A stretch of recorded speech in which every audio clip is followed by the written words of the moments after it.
Hello दोस्तों, आज है 9 मार्च 2026 दिन सोमवार का, हिंदी तिथि चैत्र कृष्ण षष्ठी तिथि। और आइए बात करते हैं आज के मुख्य समाचार, बड़ी खबरें, देश और दुनिया का ताजा अपडेट लेकर हाजिर हो गए। आज का ये वीडियो भी बहुत ही स्पेशल होगा, किसान भाइयों के लिए, माताओं और बहनों के लिए, पढ़ने वाले बच्चों के लिए, सरकारी कर्मचारियों के लिए, आम जनता से जुड़े कई महत्वपूर्ण फैसले जानने वाले हैं। वीडियो को आप पूरा ध्यान से देखिएगा। देश के अलग अलग राज्यों की ओर से बड़ी सेलेक्ट करके महत्वपूर्ण खबरें लाई गई है। सबसे पहले तो आप देखिए, भारत तीसरी बार T20 वर्ल्ड चैंपियन बन गया है। ये हम सभी के लिए बड़ी खुशखबरी की बात है। भारत ने T20 वर्ल्ड कप जीत लिया है। टीम इंडिया ने फाइनल मुकाबले में न्यूजीलैंड को 96 रन से हरा दिया है। अहमदाबाद में टॉस हारकर भारत ने पहले बैटिंग करते हुए 5 विकेट पर 255 रन बनाए थे। जवाब में न्यूजीलैंड की पूरी टीम 159 रन पर ऑल आउट हो गई। कुल मिलाकर दोस्तों, भारत की जीत के साथ 3 बड़े रिकॉर्ड भी बन गए। टीम इंडिया ने वर्ल्ड कप फाइनल में हाईएस्ट स्कोर का रिकॉर्ड बनाया और भारत के लिए T20 वर्ल्ड कप फाइनल में सबसे बड़ी जीत है। वहीं न्यूजीलैंड के लिए सबसे बड़ी हार भी बनी। बुमराह को प्लेयर ऑफ द मैच और Samson player of the series घोषित किया गया है। 5 मैच में 350 के सहारे 321 रन बनाने वाले संजू सैमसन को प्लेयर ऑफ टूर्नामेंट चुना गया। टीम इंडिया ने T20 वर्ल्ड कप 2026 के फाइनल में न्यूजीलैंड को 96 रनों से हराकर ये बड़ा इतिहास रचा है।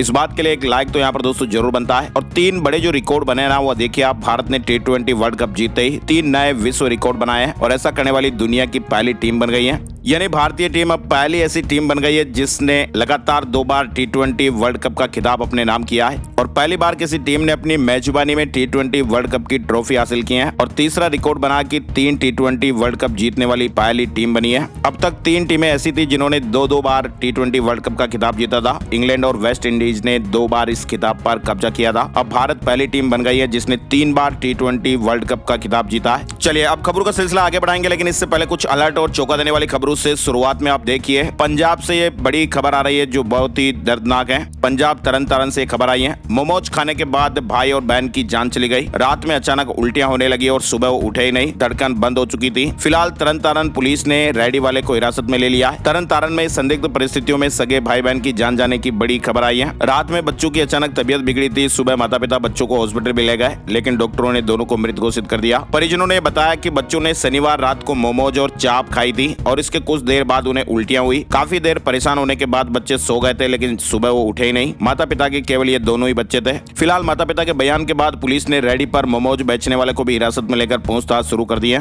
अब एक्चुअल कारण तो PM रिपोर्ट आने के बाद ही सामने आ पाएंगे। मां ने कहा कि भाई बच्चे पूरी तरह से स्वस्थ थे और शनिवार शाम को बच्चों ने मोमोज खाने की जिद की तो उनके पापा घर से कुछ ही दूर पर लगी रेडी से बच्चों के लिए मोमोज और चाप लेकर घर आए थे और करीब 8 बजे बच्चों ने मोमोज और चाप खाए और इसके बाद वे जाकर टीवी देखने लगे, फिर सो गए और रात को बच्चों को दोनों को उल्टियां हुई और सुबह देखा तो बच्चे है ही नहीं। 6 साल का बच्चा है, लड़का है, और 9 साल की लड़की है। अब आपको क्या लगता है दोस्तों, इसमें क्या कुछ गड़बड़ हो सकती है? और इधर आप देखिए, प्रशांत महासागर में 6 रिक्टर तीव्रता का भूकंप आया। 130 किलोमीटर की गहराई में केंद्र था। प्रशांत महासागर में रविवार को 6 रिक्टर तीव्रता का भूकंप आया। वैसे आपको बताएं, ये दुनिया का सबसे एक्टिव भूकंपीय क्षेत्र है जहां पृथ्वी के लगभग 81% बड़े भूकंप आते हैं। और इधर आपको बताएं, उत्तरकाशी जनपद में रविवार देर रात करीब 11:29 पर भूकंप के हल्के झटके महसूस किए गए। उत्तरकाशी में रविवार देर रात 11:29 यानी 11:30 बजे के लगभग ये भूकंप के झटके महसूस हुए। हालांकि ये झटका बहुत हल्का था, इसलिए रिक्टर पैमाने पर इसकी तीव्रता दर्ज नहीं हो पाई। पिछले साल 8 भूकंप के झटकों ने डराया था। और आपको बताएं, भूकंप के लिहाज से उत्तरकाशी जनपद भी अत्यंत संवेदनशील है और यहाँ पर 20 अक्टूबर 1991 को 6.6 तीव्रता का एक विनाशकारी भूकंप आया था, जिसमें 700 से अधिक लोगों की जानें चली गई थी। 5000 से अधिक लोग घायल हुए थे। और इधर उत्तर प्रदेश के प्रयागराज से बड़ी चौंकाने वाली खबर एक और आ रही है। LKG का छात्र 22 घंटे बाद भी अभी पता नहीं चल पाया है। प्रयागराज में मां रोते हुए बोले कि मेरा बच्चा भूखा होगा। स्कूल वैन से उतरते ही वो किडनैप हो गया। ताजा अपडेट के मुताबिक प्रयागराज में किडनैप हुए LKG के छात्र प्रतीक शर्मा 6 साल का बच्चा है। 22 घंटे बाद भी खबर बनाने तक कोई सुराग नहीं लग सका। शनिवार को स्कूल वैन से उतरते समय कार सवार बदमाशों ने दिन दहाड़े बच्चे का अपहरण किया था। क्राइम ब्रांच और SOG समेत कई टीमें लगातार किडनैपर्स की तलाश में जुटी हुई है। और इधर आप देखिए, बिहार के लोका में नकली खाद्य तेल फैक्ट्री का बड़ा भंडाफोड़ हुआ है। यहाँ पर ऑर्डर से तेल बनता था, बोतल में तेल डाल दिया जाता था और जैसे ही ऑर्डर आता कि भाई फला कंपनी का आप तेल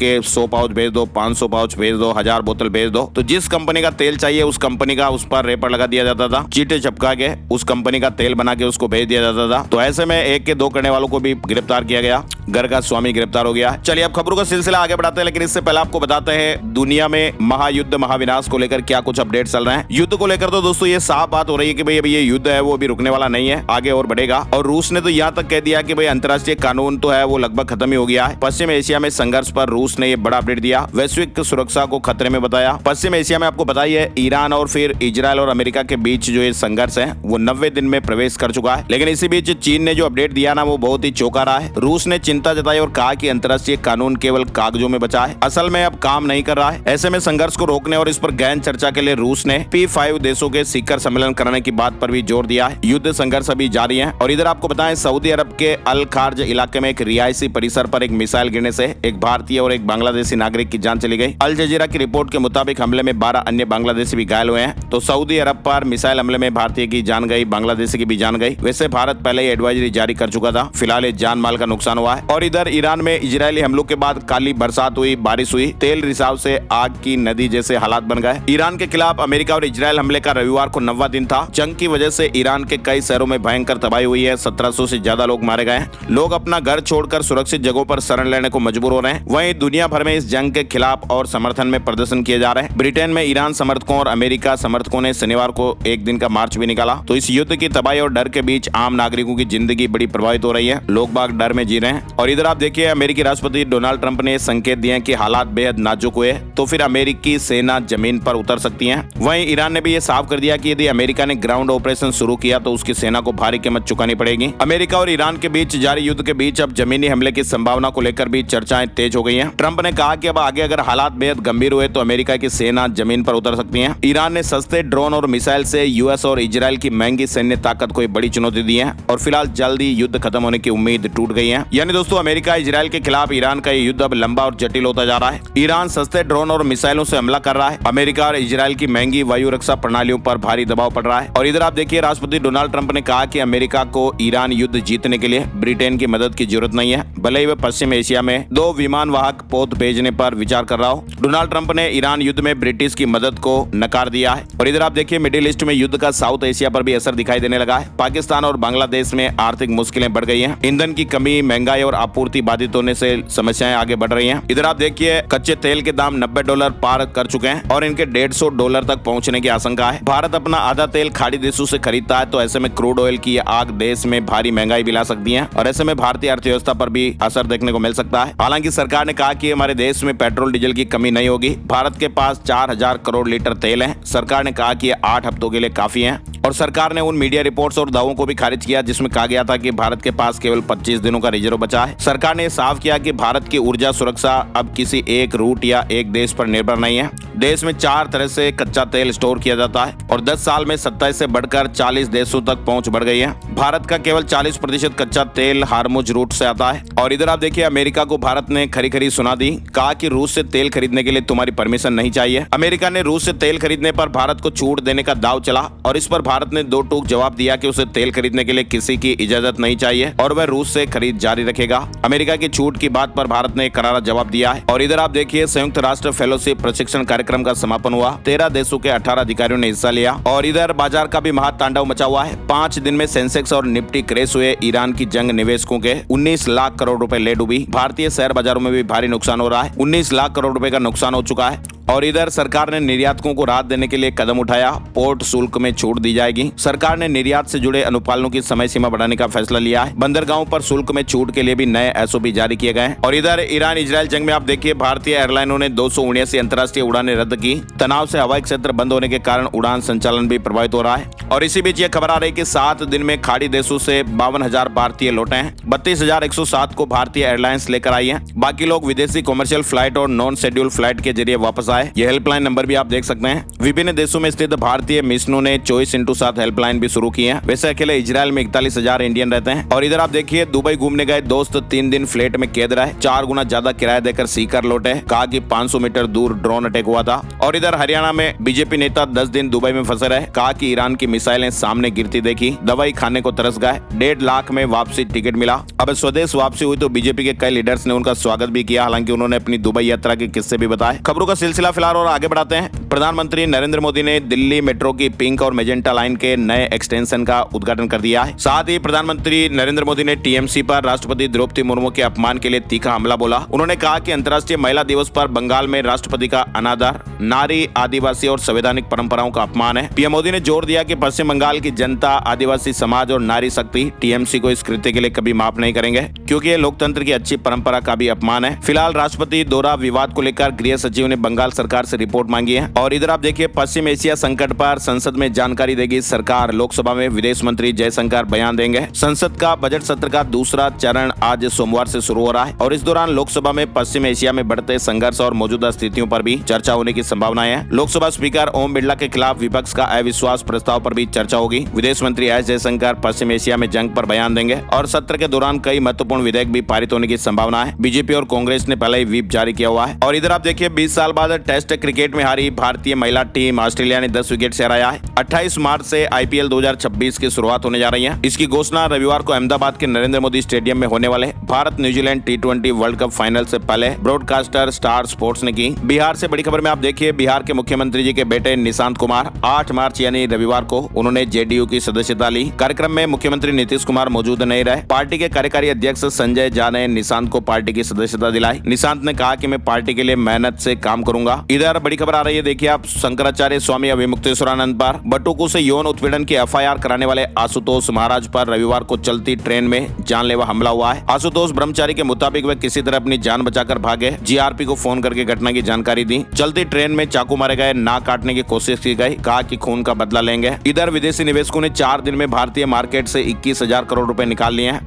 ईरान इजराइल जंग से ये सेंटीमेंट बिगड़ा है। रुपया ऑल टाइम लो पर जा चुका है। और इधर आप देखिए, अनिल अंबानी पर 1085 करोड़ की धोखाधड़ी का नया मामला भी। पंजाब नेशनल बैंक की शिकायत पर एफआईआर दर्ज हुई है। नीट फॉर्म भरने की डेट बढ़ गई है, अब 11 तारीख तक आवेदन कर सकते हैं। 10 दिन से वेबसाइट के सर्वर डाउन से विद्यार्थी परेशान हो रहे थे। इधर बिहार के दरभंगा जिले की अलीनगर विधानसभा सीट से विधायक और फेमस लोक गायिका मैथिली ठाकुर शनिवार को जयपुर पहुंची थी। मैथिली के साथ उनके दोनों भाई ऋषभ और अयाची भी आए। गायकी से लेकर राजनीति के सफर और सोशल मीडिया पर होने वाली ट्रोलिंग को लेकर बातचीत की गई। चलिए बड़ी खबर देखिए आप, असम में विधानसभा चुनाव से पहले मुख्यमंत्री हिमंत बिस्वा शर्मा ने 40 लाख अरुणोदयी लाभार्थियों को 9,000 रुपए देने का ऐलान किया है। यानी असम की 40 लाख महिलाओं को अगले हफ्ते मिलेंगे 9,000 रुपए। ये राशि 10 मार्च को सीधे ही बैंक खातों में भेजी जाएगी। और हिमाचल में भी सुक्खू सरकार का बड़ा अपडेट आप देखिए, सरकारी नौकरियों में महिलाओं को मिलेगा 25% आरक्षण। सीएम सुक्खू ने क्लास 3 सरकारी नौकरियों में 25% आरक्षण का कानून लाने और राज्य पुलिस में महिला सब इंस्पेक्टरों की विशेष भर्ती अभियान चलाने के साथ ही कई महत्वपूर्ण घोषणाएं की। मुख्यमंत्री सुखविंदर सिंह सुक्खू ने अंतर्राष्ट्रीय महिला दिवस पर कई घोषणाएं की है। महिला सम्मान राशि 1 लाख से बढ़ाकर 2 लाख रुपए की जाएगी। तो इस तरह से अपडेट हुए। और इधर आप देखिए, हिमाचल कैबिनेट ने रिजर्वेशन रोस्टर के नियम बदले। 2 बार रिजर्व पंचायतें ओपन होगी। चंडीगढ़ शिमला रूट पर रोजाना 2 उड़ानें अंशकालीन जलवाहक नियमित होंगे। और हिमाचल वेदर अपडेट में आप देखिए, 4 जिलों में हीट वेव की चेतावनी। 11 से 13 मार्च के बीच बारिश और बर्फबारी के आसार भी बनेंगे। इधर बड़ी खबर, अरविंद केजरीवाल ने गुजरात में परिवर्तन लाओ किसान बचाओ यात्रा रैली की। और इस दौरान केजरीवाल ने गुजरात में व्यवस्था बदलने और जनता की सरकार बनाने का आह्वान किया। पश्चिम बंगाल में आगामी विधानसभा चुनाव की तैयारियां भी तेज हैं। मुख्य चुनाव आयुक्त ज्ञानेश कुमार के नेतृत्व में चुनाव आयोग का शीर्ष प्रतिनिधिमंडल 2 दिवसीय दौरे पर कोलकाता पहुंचा है। सीईसी ज्ञानेश कुमार भी रविवार रात को कोलकाता पहुंचे। 10 और 11 मार्च को विभिन्न बैठकों में हिस्सा लेकर चुनावी व्यवस्थाओं की समीक्षा की जाएगी। और एक बड़ी खबर आ रही है टेक्नोलॉजी जगत की। आजकल आपको पता ही है, एआई को लेकर काफी कुछ अपडेट चल रहे हैं। एंथ्रोपिक का नाम भी आपने सुना होगा। शेयर मार्केट में आईटी कंपनियों के हालात किस तरह से बिगाड़ दिए एंथ्रोपिक ने। अब एंथ्रोपिक की एक नई रिसर्च के मुताबिक कई ऑफिस आधारित नौकरियां एआई ऑटोमेशन से प्रभावित हो सकती हैं। और उन्होंने एक रिपोर्ट जारी की जिसमें बताया कि जिन कामों में दोहराव ज्यादा होता है वहां पर एआई जल्दी इंसानों की जगह ले सकता है। हालांकि अभी बड़े पैमाने पर नौकरियां जाने के संकेत नहीं मिले हैं। फिर भी ये तो तय है दोस्तों कि आर्टिफिशियल इंटेलिजेंस तेजी से दुनिया के काम करने के तरीके बदल रहा है। और एक्सपर्ट भी ये लगातार मान रहे हैं कि भाई आने वाले वर्षों में एआई जो है वो कई नौकरियों को प्रभावित करेगा। और इधर आपको बताएं, सीए फाउंडेशन जनवरी 2026 परीक्षा का रिजल्ट जारी हो गया है। फाउंडेशन इंटरमीडिएट के रिजल्ट जारी हुए। दिल्ली सरकार के शिक्षा निदेशालय ने राजधानी के 12 विशेष सरकारी और सहायता प्राप्त स्कूलों में नए शैक्षणिक सत्र के लिए एडमिशन प्रक्रिया शुरू करने की घोषणा की है। नर्सरी से लेकर 10वीं और 12वीं तक के बच्चों के लिए ऑनलाइन आवेदन 9 मार्च से शुरू होंगे। केंद्रीय विद्यालय में भी एडमिशन के लिए जल्दी प्रोसेस शुरू होने वाली है। केवी मार्च में एडमिशन से जुड़ी अधिसूचनाएं जारी कर सकता है। इस तरह के अपडेट है। और इधर आप देखिए, गर्मी से पहले एसी खरीदना महंगा हुआ। कंपनियों ने 5 से लेकर 15% तक कीमतें बढ़ा दी है। कॉपर और एल्यूमिनियम के दाम बढ़ने का असर दिखाई दे रहा है। राइजिंग भारत समिट 2026 में नया एआई से लैस जियो फाइनेंस ऐप लॉन्च किया गया है। और इधर बड़ी खबर आ रही है, तकनीक की दुनिया में आमतौर पर युवाओं का बोलबाला रहता है, लेकिन चीन में दोस्तों आजकल नजारा कुछ अलग ही दिख रहा है। वहाँ पर 60 साल से अधिक उम्र के बुजुर्ग एक खास AI तकनीक सीखने के लिए लंबी लंबी कतारों में लगते दिख रहे हैं, जो उनके रोजमर्रा के कामों को बिना किसी मदद के खुद ही संभाल सकता है। 60 साल से अधिक उम्र के लोग चीन में ओपन क्ला नाम की एक नई AI टेक्नोलॉजी को सीखने के लिए उत्सुक हो रहे हैं। और इधर आप देखिए दुनिया में मिसाल बनी भारतीय रेलवे लगभग पूरी तरह इलेक्ट्रीफाइड हुई। ट्रैक्स 5 राज्यों में फिलहाल काम अधूरा है, यानी भारतीय रेलवे नेटवर्क का विद्युतीकरण लगभग पूरा हो चुका है। अधिकांश राज्यों में 100% विद्युतीकरण हो गया है। हालांकि गोवा, तमिलनाडु, कर्नाटक, असम और राजस्थान में कुछ तकनीकी और भौगोलिक कारणों से काम अभी रुका हुआ है। और इधर उड़ीसा सरकार ने भी अंतर्राष्ट्रीय महिला दिवस पर सुभद्रा योजना की 4थी किस्त जारी कर दी। और राजस्थान से जुड़े अपडेट में आप देखिए चित्तौड़गढ़ में एक किसान के कमरे में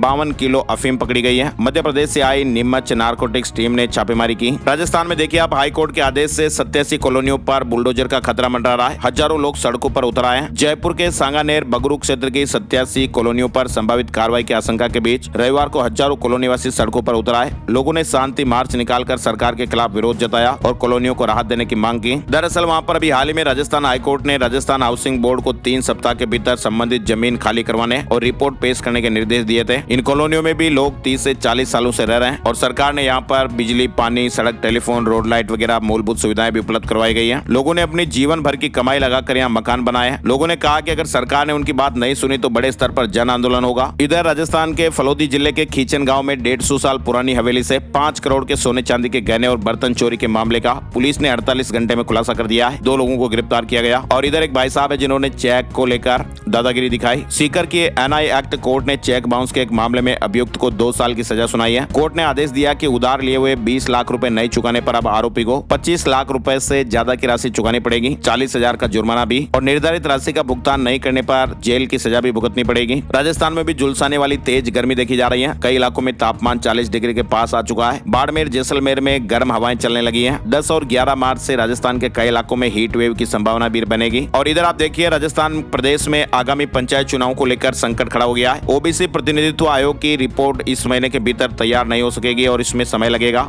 और दूसरी ओर सुप्रीम कोर्ट ने चुनाव पूरा कराने की समय सीमा 15 अप्रैल तय कर रखी है। हो सकता है कि सरकार अब कोर्ट से और समय मांगेगी। मध्य प्रदेश में 8000 जूनियर डॉक्टर आज से हड़ताल पर। OPD सेवाएं नहीं देंगे, ऑपरेशन भी टल सकते हैं। सिर्फ इमरजेंसी में मरीजों को इलाज मिलेगा। मध्य प्रदेश के सरकारी मेडिकल कॉलेजों में काम करने वाले करीब 8000 रेजिडेंट डॉक्टर सोमवार से हड़ताल पर जा सकते हैं, ऐसे अपडेट है। और इधर इंदौर विकास प्राधिकरण की योजनाओं में हजारों भूखंडधारक निर्माण कार्य पूरा न करने के कारण नियमों की उलझन में, और ऐसे में नामांतरण, लीज, नवीनीकरण और भू स्वामी अधिकार से जुड़ी प्रक्रियाएं अटक गई हैं। मध्य प्रदेश में OBC को सरकारी नौकरियों में 27% आरक्षण पर राज्य सरकार ने अपनी तैयारी तेज करते हुए एक विशेष प्रभारी अधिकारी नियुक्त किया है। इधर मुख्यमंत्री डॉक्टर मोहन यादव ने अशोकनगर के करीला धाम में अगले विधानसभा और लोकसभा चुनाव में महिलाओं के लिए 33% आरक्षण की घोषणा की है। भोपाल में एक बड़ा सिम फर्जीवाड़ा भी पकड़ा गया। एक ही चेहरे पर 200 सिम कार्ड जारी किए गए। AI ने धोखाधड़ी पकड़ी है। मध्य प्रदेश में जल्द ही सहकारी और कृषि मंडी चुनाव होंगे। CM मोहन यादव ने हरी झंडी दे दी है। भारतीय किसान संघ की मांग पर यह निर्णय लिया गया है। इधर आपको बताएं इंदौर जिले में प्रॉपर्टी की नई कलेक्टर गाइडलाइन के लिए पंजीयन विभाग की तैयारियां पूरी हो गई हैं। इस बार जो प्रस्ताव है उसके मुताबिक रेट में औसत 25% बढ़ोतरी होगी। जिले की कुल 4500 लोकेशन में से 3500 में यह बढ़ोतरी होगी। इधर बड़ी खबर देखिए आप, मध्य प्रदेश में 1.5 लाख शिक्षकों की नौकरी पर संकट खड़ा हो गया है। लोक शिक्षण संचालनालय ने आदेश जारी कर कहा कि शिक्षा का अधिकार RTE कानून लागू होने से पहले नियुक्त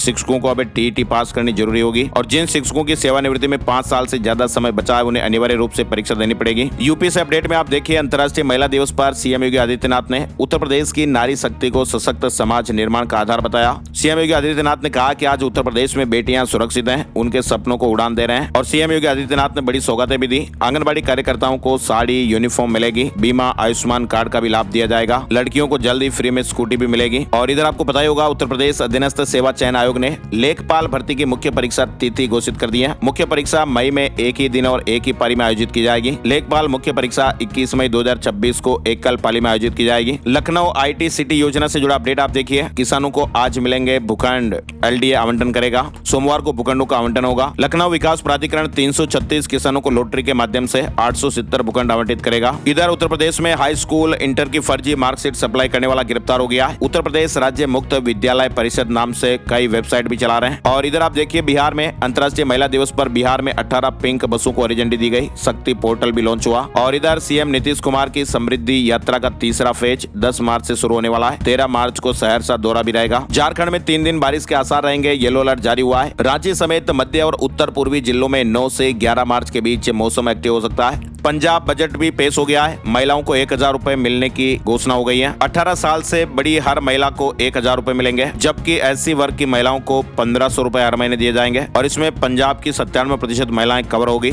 इसके लिए 9300 करोड़ रुपए का फंड रखा गया है। बैसाखी पर 13 अप्रैल से रजिस्ट्रेशन प्रक्रिया शुरू हो जाएगी। और इसके अलावा देखिए आप, बिजली संशोधन बिल को लेकर नायब सरकार और कर्मचारी संगठन में टकराव देखने को मिल रहा है। 10 मार्च को देशव्यापी हड़ताल भी प्रस्तावित है। बिजली संशोधन बिल 10 मार्च को संसद में पेश होने की संभावना है और इसलिए कर्मचारी संगठन 10 मार्च को ही देशव्यापी काम ठप कर विरोध करेंगे। हरियाणा कुरुक्षेत्र में बैंक अकाउंट से 2.25 करोड़ रुपए ट्रांसफर करा लिए गए। कस्टमर को बिना बताए मोबाइल नंबर और ईमेल भी बदल दिया गया। पूर्व ब्रांच हेड पर एफआईआर दर्ज हो गई है। एक्सिस बैंक से जुड़ा मामला है। अमृतसर के हवाई अड्डे के आसपास ड्रोन उड़ाने पर बैन लगा दिया गया है। खतरे को देखते हुए फैसला लिया गया। उल्लंघन करने वालों पर सख्त कानूनी कार्रवाई होगी। पंजाब से खबर में आप देखिए, सरकारी स्कूलों के 30 प्रिंसिपलों को सरकार ने सिंगापुर भेजा है और ये 8वां बैच है जिसे आधुनिक शिक्षण पद्धतियां सीखने के लिए भेजा गया। हरियाणा के सरकारी विभागों के बैंक खातों में हुए फ्रॉड में अब एसीबी की टीम ने एयू स्मॉल बैंक के रीजनल हेड को और साथ ही आईडीएफसी बैंक की ऑथराइजर सीमा धीमान को गिरफ्तार किया है। मार्च में एसएससी 3 बड़ी भर्तियां निकालने वाला ऐसे अपडेट्स आ रहे हैं। हजारों पदों के लिए लाखों युवाओं को मौका मिलेगा। केंद्र सरकार की नौकरियों की तैयारी कर रहे युवाओं के लिए गुड न्यूज है। और साथ ही आपको बताएं, आईडीबीआई बैंक में जूनियर जॉब आप देखिए 1300 पदों का एक विस्तृत नोटिफिकेशन जारी हुआ है। आईडीबीआई बैंक ने जूनियर असिस्टेंट मैनेजर और असिस्टेंट मैनेजर के कुल 1300 पदों पर भर्ती के लिए नोटिफिकेशन जारी किया। ऑनलाइन आवेदन प्रक्रिया भी शुरू हो गई है। तो ये थे दोस्तों आज के मुख्य समाचार और बड़ी खबरें। इस वीडियो में फिलहाल बस इतना ही अपडेट। ऐसे ही काम की ताजा खबरों का वीडियो, हम बड़ी खबरों का वीडियो आपके लिए लेकर हाजिर होते रहते हैं। तो इस वीडियो को आप लाइक और शेयर कर दीजिए ताकि आपके मोबाइल पर ऐसी ताजा खबरों का वीडियो आपको हर रोज मिलता रहेगा। ऐसा ही प्यार और सपोर्ट बनाए रखिए। वीडियो पूरा देखने के लिए आपका दिल से शुक्रिया, बहुत बहुत धन्यवाद। नए वीडियो में नई जानकारी के साथ फिर मिलते हैं, तब तक के लिए जय हिंद, जय भारत, वंदे मातरम।